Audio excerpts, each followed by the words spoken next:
성도 여러분 안녕하십니까? 하나님께서 우리에게 새로운 날을 주셨습니다. 하나님께서 주신 이 귀한 시간을 믿음으로 살아갑시다. 그러면 사도신경으로 우리의 신앙을 고백하며 하나님께 아침 예배를 드리겠습니다. 나는 전능하신 아버지 하나님 천지의 창조주를 믿습니다. 나는 그의 유일하신 아들 우리 주 예수 그리스도를 믿습니다. 그는 성령으로 잉태되어 동정녀 마리아에게서 나시고 본디오 빌라도에게 고난을 받아 십자가에 못 박혀 죽으시고 장사된 지 사흘 만에 죽은 자 가운데서 다시 살아나셨으며 하늘에 오르시어 전능하신 아버지 하나님 우편에 앉아 계시다가 거기로부터 살아있는 자와 죽은 자를 심판하러 오십니다. 나는 성령을 믿으며 거룩한 공교회와 성도의 교제와 죄를 용서받는 것과 몸의 부활과 영생을 믿습니다. 아멘. 찬송가 363장 내가 깊은 곳에서 1절 부르겠습니다. 363장 옛날 찬송가는 479장입니다. 1절 부르고 같이 기도하겠습니다.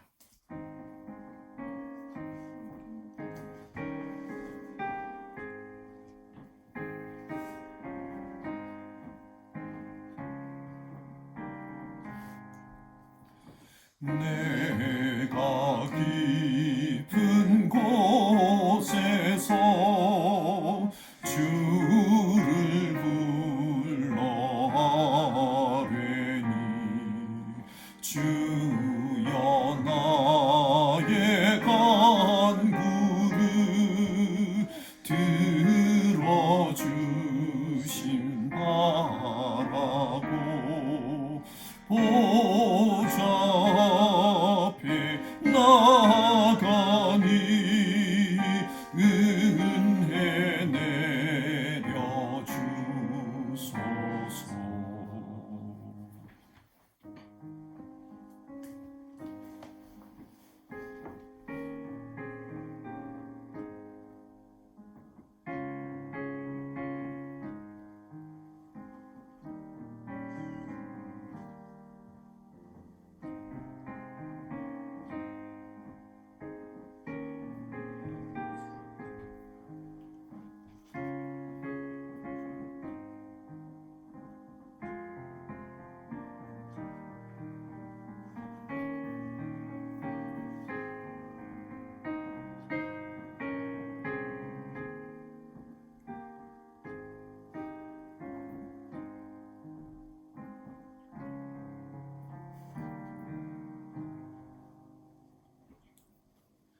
사랑이 많으신 하나님, 오늘도 하나님의 크신 사랑 속에서 우리에게 새로운 시간을 주셔서 감사를 드립니다. 하나님께서 주신 이 시간, 하나님의 뜻대로 살아서 하나님께 영광 돌리기를 원합니다. 하나님, 오늘도 우리와 함께하여 주시기를 간청드립니다. 그리고 이 아침 우리가 드리는 이 예배를 주님 받아주시고 이 예배를 통해 하나님께서 공급하시는 은혜를 우리에게 허락해 주시옵소서. 예수님의 이름으로 기도드립니다. 아멘. 오늘 함께 읽으실 하나님의 말씀은 요한복음 17장 1절부터 해서 5절까지의 말씀입니다. 신약성경 176페이지에 있는 요한복음 17장 1절에서 5절입니다. 한 절씩 교독하시고 마지막 절 5절은 같이 읽겠습니다. 17장 1절입니다. 예수께서 이 말씀을 하시고 눈을 들어 하늘을 우러러 이르시되 아버지여 때가 이르렀사오니 아들을 영화롭게 하사 아들로 아버지를 영화롭게 하게 하옵소서. 아버지께서 아들에게 주신 모든 사람에게 영생을 주게 하시려고 만민을 다스리는 권세를 아들에게 주셨음이로소이다. 영생은 곧 유일하신 참 하나님과 그가 보내신 자 예수 그리스도를 아는 것이니이다. 아버지께서 내게 하라고 주신 일을 내가 이루어 아버지를 이 세상에서 영화롭게 하였사오니. 같이 읽겠습니다. 아버지여 창세전에 내가 아버지와 함께 가졌던 영화로서 지금도 아버지와 함께 나를 영화롭게 하옵소서. 아멘. 요한복음 17장은 예수님의 대제사장적 기도다 그렇게 불리는 본문입니다. 이 본문은 세 단락으로 나눠지는데 먼저 1절에서 5절은 예수님께서 자기 자신을 위해 하나님께 기도드리는 내용입니다. 오늘 이 본문을 통해서 우리 자신의 기도 생활에 대해 함께 생각해 보려고 합니다. 먼저 첫 번째 질문을 해보겠습니다. 여러분, 예수님은 하나님 앞에 어떤 태도로 기도를 드립니까? 이 질문에 답하기 위해서는 하나님과 예수님의 관계에서 출발해야 합니다. 1절을 보겠습니다. 아버지여, 때가 이르렀사오니. 예수님은 하나님과 자신의 관계를 아버지여라는 이 호칭을 통해 표현합니다. 아버지와 아들의 관계라는 것이죠. 그래서 1절 보시면 눈을 들어 하늘을 우러러 이르시되, 예수님께서는 아버지이신 하나님께 눈을 들어 하늘을 우러러 보았습니다. 여기서 하늘을 우르른다는 것은 하나님을 높여드렸다라는 뜻입니다. 우리는 잘 압니다. 하늘이 저 공중을 의미하는 것이 아니라 하나님 계시는 곳임을 잘 압니다. 그래서 하늘을 우러러 본다는 것은 공중을 쳐다봤다는 말이라기보다는 아들로서 겸손하게 하나님을 높이며 그렇게 기도했다는 뜻입니다. 사실 예수님의 이런 기도 모습은 성경에서 여러 곳에서 발견할 수 있습니다. 예를 들면 오병이어 기적을 일으키실 때입니다. 무리를 명하여 잔디 위에 앉히시고 떡 5개와 물고기 2마리를 가지사 하늘을 우러러 축사하시고 떡을 떼어 제자들에게 주시매, 오병이어의 기적을 행하실 때 그때도 떡을 떼고 하늘을 우러러 보시면서 축사하셨다, 그렇게 말씀합니다. 또 마가복음 7장 34절입니다. 하늘을 우러러 탄식하시며 그에게 이르시되 에바다 하시니. 여기서도 하늘을 우러러 기도하시고 그리고 병든 자를 고치십니다. 그리고 요한복음 11장 41절 죽은 나사로를 살리실 때입니다. 예수께서 눈을 들어 우러러 보시고 이르시되 아버지여, 내 말을 들으신 것을 감사나이다. 이때도 예수님은 기도하십니다. 하늘을 우러러 보시며 기도하시고 그리고 죽은 나사로를 살리십니다. 여러분,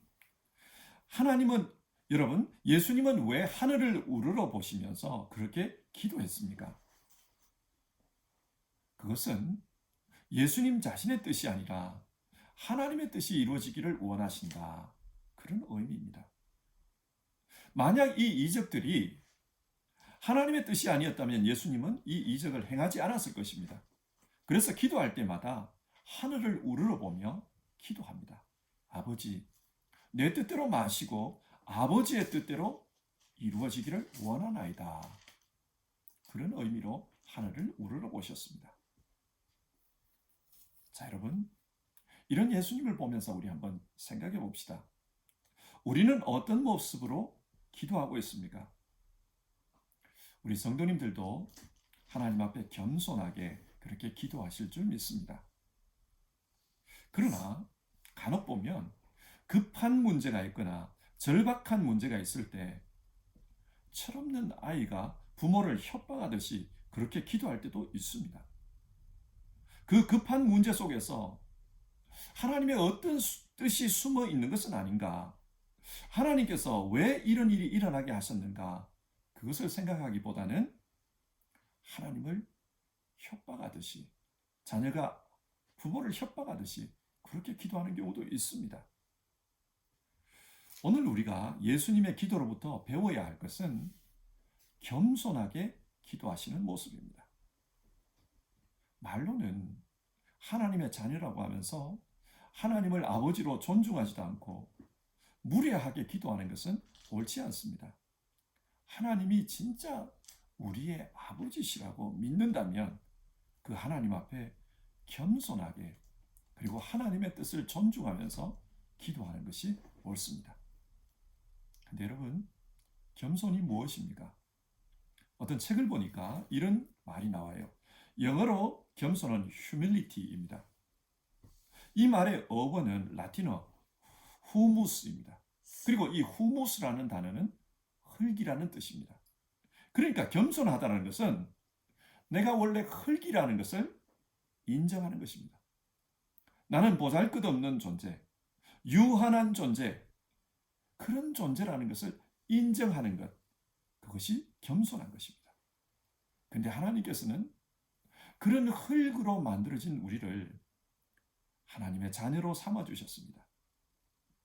그렇기 때문에 기도할 때마다 하나님 앞에 감사하고 또 하나님 앞에 겸손하게 또 하나님의 뜻을 존중하면서 기도하는 것이 중요합니다. 우리의 기도 모습이 이랬으면 좋겠습니다. 자, 두 번째 질문입니다. 그러면 예수님은 하나님에게 무엇을 기도하셨습니까?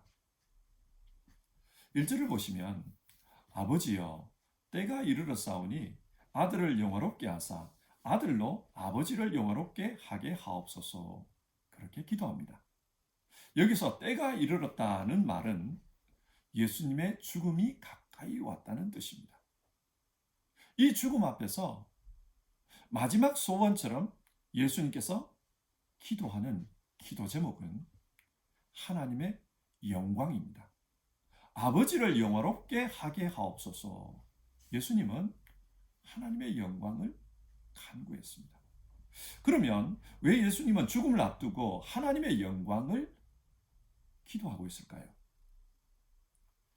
우리 개혁교회에서는 인간의 제일 되는 목적이 하나님을 영화롭게 하는 것이다. 그렇게 가르칩니다. 성경이 가르치는 바에 따르면 하나님을 영화롭게 하는 것, 즉 하나님께 영광을 돌리는 것, 그것이 인간의 제1 목적입니다. 그런데 한번 따져봅시다. 인간이 어떻게 하나님을 영화롭게 할 수 있을까요? 일례로 모든 인간은 죽습니다. 그리고 성경에서는 그 죽음을 부정한 것으로 묘사합니다. 예를 들어 성경에 나실인의 이야기가 나옵니다. 나실인은 자기 자신을 하나님께 드린 사람을 가리킵니다. 이 나실인으로 살면서 해서는 안 될 일이 있는데 그 중에 하나가 바로 시체를 가까이 하는 것입니다. 왜 시체를 가까이 하면 안 되는가? 부정하게 되기 때문입니다. 하나님은 생명의 근원이십니다. 그런데 이 하나님의 생명과 반대되는 죽음, 이 죽음은 부정함을 뜻합니다. 그래서 자기 자신을 하나님께 드린 사람은 시체를 가까이 하면 안 된다. 그렇게 말씀합니다. 부정하게 되기 때문입니다. 자, 이 성경 논리를 가지고 한번 생각해 봅시다. 모든 인간은 죽습니다. 따라서 모든 인간은 부정합니다. 그런데 그 부정한 인간이 어떻게 하나님께 영광을 돌릴 수가 있겠습니까? 불가능합니다. 그래서 예수님은 이렇게 기도합니다. 아들을 영화롭게 하사 아버지를 영화롭게 하게 하옵소서. 아들을 영화롭게 해주십시오. 즉 하나님께서 예수님 자신을 영화롭게 해달라고 기도합니다. 자기가 자기 스스로를 영화롭게 할 수가 없습니다. 인간은 스스로 영화로워질 수가 없습니다. 따라서 인간이 영화로워질 수 있는 유일한 길은 하나님께서 우리를 영화롭게 해 주실 때입니다. 그래서 예수님은 자기 자신을 영화롭게 해달라고 그렇게 기도합니다. 그리고 그 자신을 통해 하나님께 영광을 돌릴 수 있게 해달라고 기도하고 있습니다. 자, 이런 질문을 해봅시다. 어떻게 하나님께 영광을 돌립니까? 어떻게 내가 영화로워져서 하나님께 영광을 돌린다는 겁니까? 답은 4절입니다. 세 번역으로 읽겠습니다. 나는 아버지께서 내게 하라고 맡기신 일을 완성하여 땅에서 아버지께 영광을 돌렸습니다. 하나님께서 맡겨주신 일, 그 일을 통해서 하나님께 영광을 돌린다는 것입니다. 자, 그러면 하나님께서 예수님께 맡겨주신 일이 무엇입니까? 2절로 가보겠습니다. 다시금 세 번역입니다. 아버지께서는 아들에게 모든 사람을 다스리는 권세를 주셨습니다. 그것은 아들로 하여금 아버지께서 그에게 주신 모든 사람에게 영생을 주게 하려는 것입니다. 하나님께서 예수님께 맡기신 일은 하나님의 사람에게 영생을 주는 것입니다. 여러분, 영생이 무엇입니까? 영생은 영원한 생명의 줄임말입니다. 그런데 이런 생각을 한번 해봅시다. 어떤 사람에게 육신에 큰 고통이 있다고 합시다. 만약 그 고통을 안고서 영원히 산다. 그러면 그것이 축복일까요? 마음의 고통이 있습니다. 씻지 못할 고통입니다.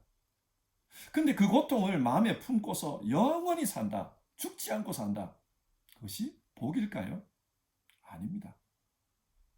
사람들은 죽음을 무서워하기 때문에 그래서 죽지 않고 사는 것을 영생, 축복이라고 생각합니다.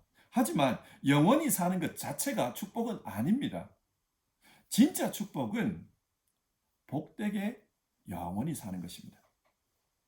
신학에서는 이 영생을 다르게는 하나님의 생명, 하나님적인 생명, 그렇게 표현합니다. 하나님처럼 영화롭게 영원히 사는 것, 그것이 영생입니다. 앞에서도 살펴보았지만 모든 인간은 죽습니다. 그 생명이 아침에 돋았다가 저녁에 쓰러지는 풀과 같다고 그렇게 말씀합니다. 그런 인간에게 하나님의 영생을 전해주는 것, 그것이 예수님에게 맡겨진 일이었습니다. 그러면 그 생명을 어떻게 전해줍니까? 3절입니다. 영생은 오직 한 분이신 참 하나님을 알고 또 아버지께서 보내신 예수 그리스도를 아는 것입니다. 하나님을 알고 예수님을 아는 것, 그것이 영생을 얻는 길입니다.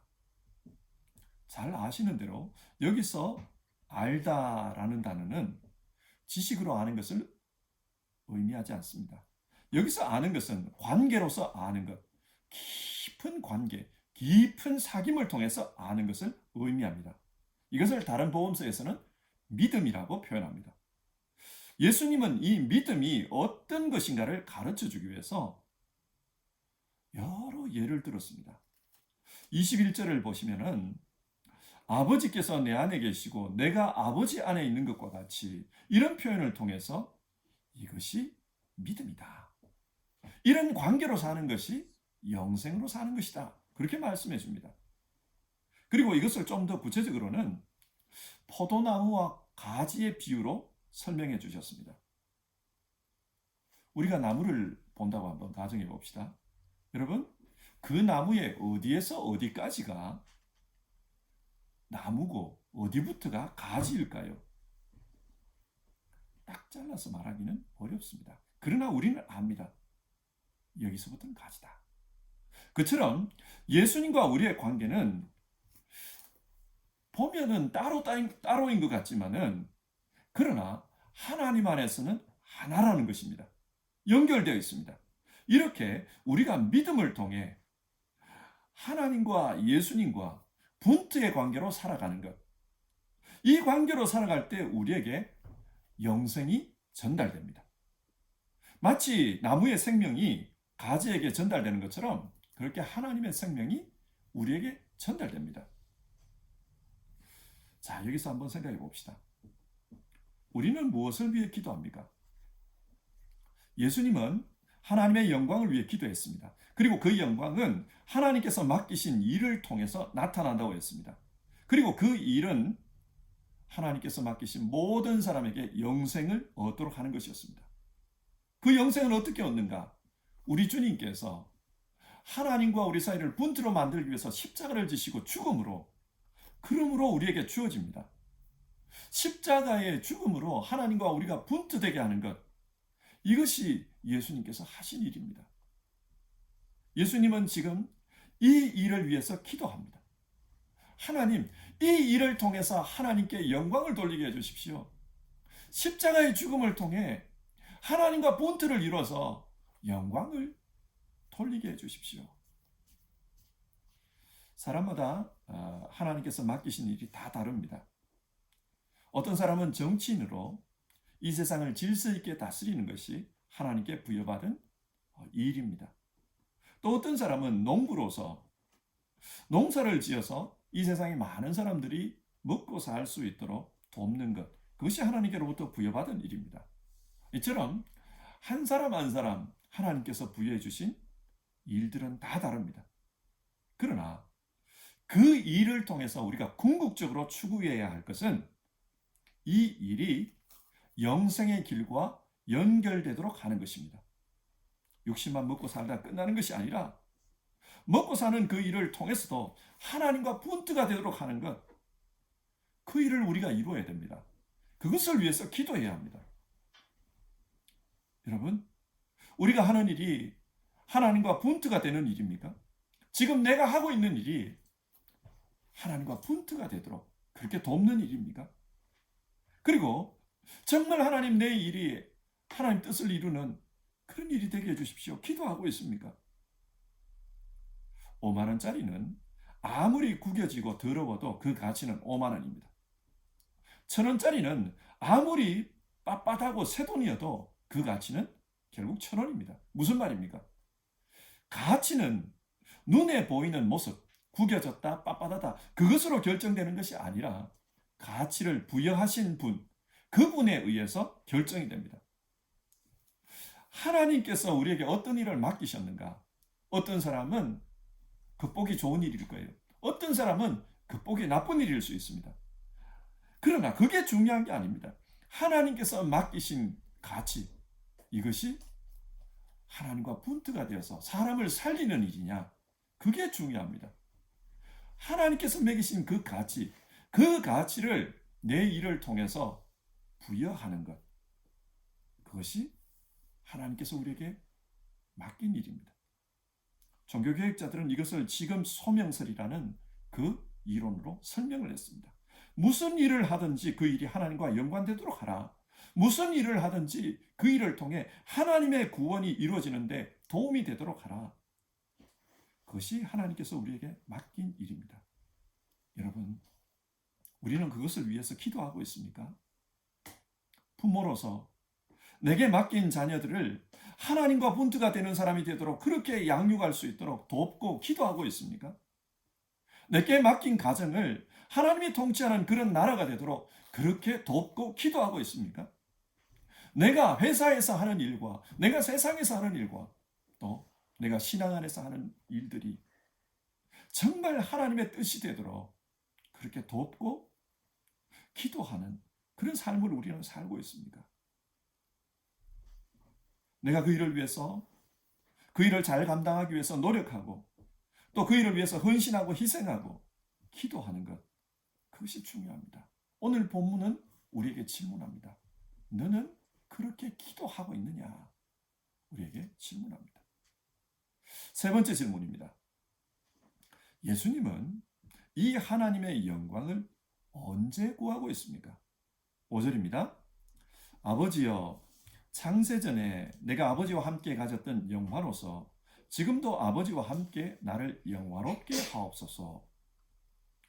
만세전에 하나님께서 주신 그 영광을 지금도 누릴 수 있게 해달라. 예수님은 그렇게 기도하고 있습니다. 즉 하늘 보좌에 앉아 있는 것만 영광이 아니고 지금 십자가를 져야 하는 이것도 하나님의 영광이 되게 해달라, 그 말씀입니다. 사람들은 하늘 영광은 영광이고 이 땅의 고난은 영광이 아닌 것처럼 생각할 수 있습니다. 그러나 예수님은 그렇게 생각하지 않습니다. 지금 하늘의 그 영광이 이 십자가에서도 나타나게 해주십시오. 무슨 말입니까? 하나님의 영광은 우리의 일상 속에서도 나타나야 한다는 말씀입니다. 우리가 장차 하나님 나라에 갔을 때에 하나님의 품속에서 누릴 영광이 있습니다. 그러나 그때만 영광이 있는 게 아니라 지금 이 땅에서도, 지금 여기에서도 그 하나님의 영광이 나타나게 해달라. 그렇게 기도합니다. 무슨 말입니까? 우리의 일상이 하나님과 분트가 되고 하나님과 함께 가고 그래서 하나님의 뜻이 이루어지는 통로가 되게 해달라고 그렇게 기도하는 것입니다. 자, 오늘 말씀을 한번 정리해 보겠습니다. 오늘 우리는 예수님께서 자기 자신의 문제를 가지고 하나님께 기도드리는 그 본문을 살펴보았습니다. 첫 번째로 어떤 태도로 예수님은 기도하십니까? 예수님은 하늘을 우러러보며 하나님 아버지의 뜻이 이루어지게 해달라고 그렇게 겸손하게 기도하는 것을 봅니다. 두 번째로 예수님은 무엇을 위해 기도했습니까? 자기 자신을 통해 또 자기 자신에게 맡겨진 일을 통해 하나님께 영광이 되도록 그렇게 기도했습니다. 그 일을 위해 나를 영화롭게 해주십시오. 그래서 십자가를 통해 영화롭게 해주십시오. 그래서 이 십자가를 통해 하나님의 뜻이 이루어져 하나님께 영광이 되게 해주십시오. 그렇게 기도합니다. 그래서 자신에게 주어진 사명, 사람들에게 영생을 전해주는 일, 그 일 잘 감당하게 해달라고 기도했습니다. 세 번째로 그 하나님의 영광을 드러내는 일이 언제 이루어져야 되는가? 하늘 보좌에 있을 때도 그 영광이 있었지만 지금 십자가가 있는 지금 십자가를 마주하는 지금도 그 영광을 드러내며 살게 해달라 그렇게 기도했습니다. 우리 역시도 지금 내가 하고 있는 이 일, 지금 내가 살고 있는 이 땅, 지금 이 때가 하나님께 영광을 돌리는 때가 되게 해달라고 그렇게 기도해야 합니다. 우리 모두도 예수님처럼 이렇게 기도했으면 좋겠습니다. 오늘 성경은 예수님처럼 기도하라. 너의 문제를 두고 예수님처럼 기도하라. 그래서 우리에게 주신 말씀입니다. 어떤 책에서 읽은 이야기입니다. 2010년도에 한국의 어떤 목사님이 에딘버러 선교대의 100주년 기념 집회에서 설교를 부탁받았다고 해요. 그래서 이 목사님은 그 선교대회에서 설교를 하기 위해서 자료를 모았다고 합니다. 근데 자료를 모아도 보니까 자신이 처음 알게 된 사실이 있는데 1910년 제1회 영국 에딘버러에서 모였던 이 선교대회에 한국 대표로 참여한 분이 있다는 거예요. 그분이 누구냐? 1910년 당시 평양신학교 교장이었던 사무엘 마펫 선교사가 그 선교대회에 참석을 했습니다. 그리고 그 선교대회에서 사무엘 마펫 선교사가 이런 설교를 했다고 해요. 지금 조선이라는 나라는 러시아와 중국, 일본이라는 강대국에 둘러싸여 있어서 정치적으로 경제적으로 아무런 희망이 없습니다. 그러나 단 한 가지 희망이 있습니다.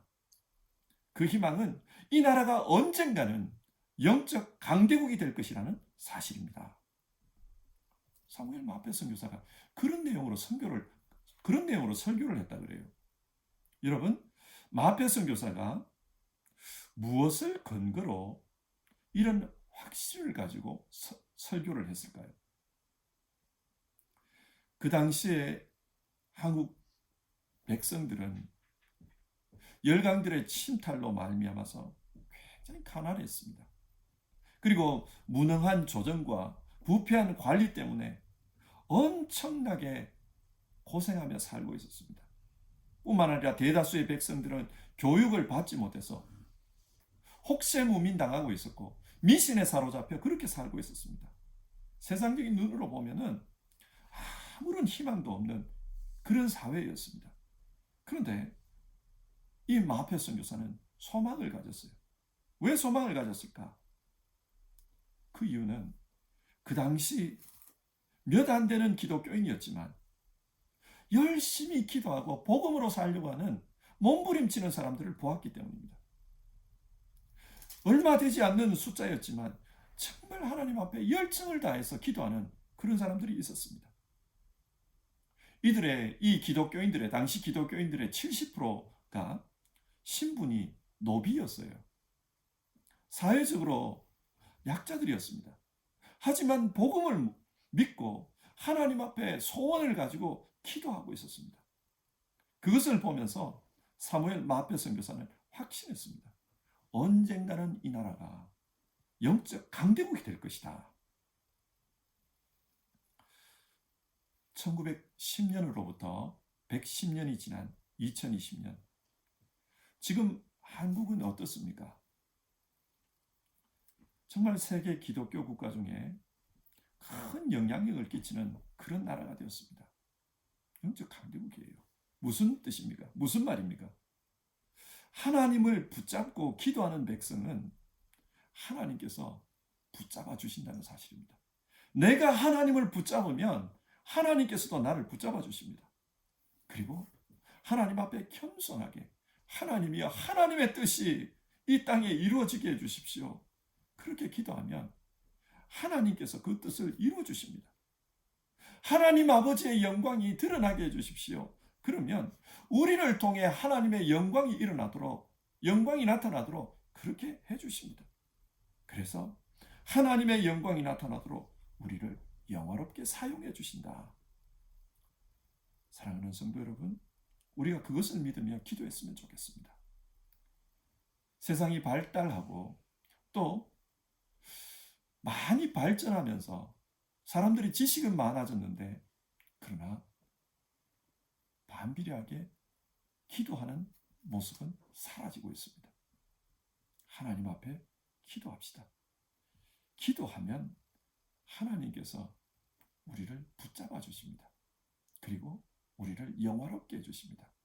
이 세상 속에서 하나님의 영광을 누리며 살 수 있도록 그렇게 인도해 주실 것입니다. 이 말씀을 믿으며 우리 함께 찬송합시다. 369장입니다. 369장. 옛날 찬송가는 487장입니다. 우리 1절 부르겠습니다. 죄짐 맡은 우리 구주 1절 찬송 부르고 같이 기도하겠습니다.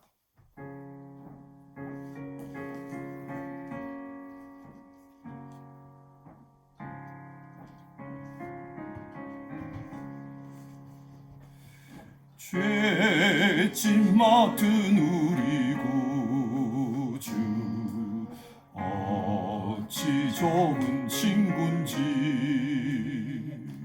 걱정 근심 무거운지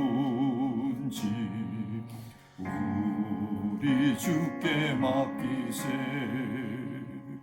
주께 고함 없는 고로 복을 받지 못하네. 사람들이 어찌하여 아를 줄을 모를까. 우리 시간 함께 기도하겠습니다. 오늘 우리가 살펴본 성경 말씀을 생각하며 기도합시다. 겸손하게 하나님의 뜻을 구하며 기도하는 사람 되게 해주십시오. 우리 그렇게 기도했으면 좋겠습니다. 또 내게 맡겨진 사명을 기도로 감당하게 해주십시오. 그렇게 기도했으면 좋겠습니다. 그리고 이것을 통해 하나님의 영광을 드러내게 해주십시오. 뿐만 아니라 매 시간, 매 하루하루가 하나님의 영광을 추구하는 그런 신앙 되게 해주십시오. 우리 오늘 말씀을 생각하면서 같이 기도하겠습니다.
하나님 아버지, 오늘 예수님의 기도를 통해서 우리의 기도 생활에 대해 살펴보았습니다. 요한복음 17장이 예수님의 기도를 그렇게 기록해 놓은 이유는 우리도 예수님의 기도를 보며 예수님을 본받아 기도하라, 그것을 권면하기 위해서인 줄 압니다. 우리도 예수님처럼 기도하기를 소망합니다. 하나님 앞에 기도할 때 하늘을 우러러 겸손하게 하나님의 뜻을 받들었던 것처럼 우리도 하나님의 뜻을 받드는 마음으로 기도할 수 있게 도와주시옵소서. 무례하게 또 우리의 것을 요청하는 때를 부리는 그런 기도가 아니라 정말 하나님 앞에 겸손하게 하나님의 뜻을 추구하는 우리의 기도 생활이 될 수 있기를, 그렇게 우리의 기도가 성장해 가기를 기도합니다. 하나님, 예수님께서는 자신에게 맡겨진 사명을 통해서 그리고 자신의 충성을 통해서 하나님의 영광이 드러나게 해달라고, 그리고 그 일을 통해서 나도 하나님 앞에서 영화롭게 해달라고 그렇게 기도하는 것을 보았습니다. 세상 사람들은 자기 영광을 위해서 이런 노력 저런 노력을 합니다. 그러나 우리가 추구해야 될 영광은 하나님의 일을 함으로써 하나님이 주시는 그 영광을 우리가 받드는 것이다. 주님 말씀해 주셨습니다. 우리에게 맡겨진 일, 그 일이 무엇이든지 간에 궁극적으로 그 일이 하나님의 가치를 드러내는 일이 되게 하여 주시옵소서. 그래서 우리가 하는 일을 통해 우리 자신들도 하나님의 영광에 참여하며 하나님께서 영화롭게 하는 그 영화로움을 맛볼 수 있게 도와주시옵소서. 그리고 예수님께서는 죽은 다음에 영광이 아니라 지금 영화롭게 해주심을 기도했습니다. 우리도 이 땅에서도 마치 궁극적으로 하나님 나라에 살게 될 그 영광처럼 이 땅에서도 그 영광을 추구하며 사는 우리 모두 되게 하여 주시옵소서. 하나님, 우리의 기도가 생명을 살리는 일과 하나님의 영광, 여기에 집중될 수 있기를 바랍니다. 우리 시대는 많이 발전했습니다. 인간이 할 수 있는 일들이 너무 많아졌습니다. 그러면서 점점 기도하지 않는 시대가 되어가고 있습니다. 우리 믿는 사람들 하나님 앞에서 하나님의 영광을 위해 또 생명을 살리는 일을 위해 기도하는 사람들 다 되게 하옵소서. 오늘 아침 기도하는 우리 성도님들 마음속에 주님께서 기도의 열정을 더하여 주시기를 바랍니다. 그리고 그 기도를 통해서 하나님의 소원이 이루어지기를 원합니다. 그리고 그 기도 속에 하나님의 소망이 이루어지기를 원합니다. 주님, 기도하는 사람, 내가 하나님을 붙잡으며 하나님 우리 붙잡아 주신다는 걸 믿고 정말 부르짖는 사람들 다 되게 하시고, 그리고 그 기도 속에서 하나님의 영광에 참여케 하옵소서. 하나님의 축복에 참여케 하옵소서. 우리 성도님들 다 그런 사람들 되게 하여 주시옵소서. 예수님의 이름으로 기도드립니다. 아멘. 하늘에 계신 우리 아버지, 아버지의 이름을 거룩하게 하시며 아버지의 나라가 오게 하시며 아버지의 뜻이 하늘에서와 같이 땅에서도 이루어지게 하소서. 오늘 우리에게 일용할 양식을 주시고 우리가 우리에게 잘못한 사람을 용서하여 준 것 같이 우리 죄를 용서하여 주시고 우리를 시험에 빠지지 않게 하시고 악에서 구하소서. 나라와 권능과 영광이 영원히 아버지의 것입니다. 아멘.